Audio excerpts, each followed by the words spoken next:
A man cannot govern a nation if he cannot govern a city.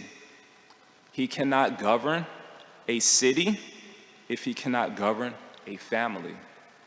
He cannot govern a family unless he can govern himself.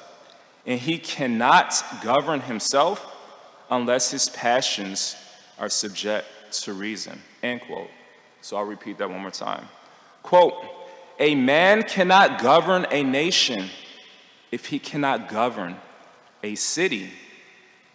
He cannot govern a city if he cannot govern a family. He cannot govern a family unless he can govern himself.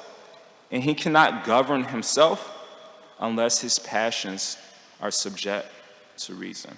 End quote. So in this regard, I should be pointing out that why did Krishna descend in this world?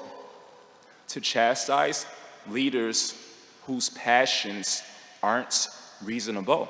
Paritranaya sadhunam vinashaya charduskritam dhamma samstapana arthaya sambhavame yuge yuge. So another word for reason or reasonable is thoughtful. And the opposite of thoughtful is thoughtless, right? And so we see in this particular pastime that Krishna represents a thoughtful leader who teaches us what to do, whereas Jarasandha represents a thoughtless leader who teaches us what not to do. So what's the difference between a thoughtful leader and a thoughtless leader?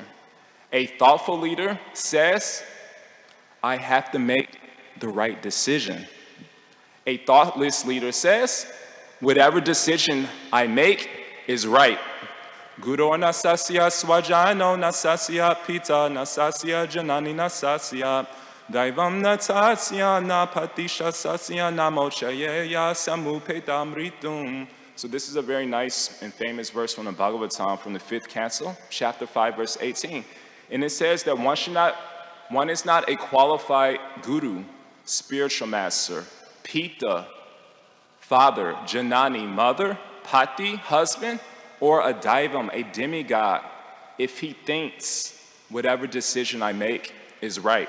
And so we see that a qualified leader, they're very thoughtful. So therefore they think, I have to make the right decision. So they're very contemplative. They just don't react. Like normally as conditioned souls, there's a saying, a popular saying, that we could either, whatever circumstances come our way, we could either react or respond. And just like the other day, there was a nice quote I was mentioning. It says, responsibility, or the ability to choose your response, is about making a conscious action, not an unconscious reaction.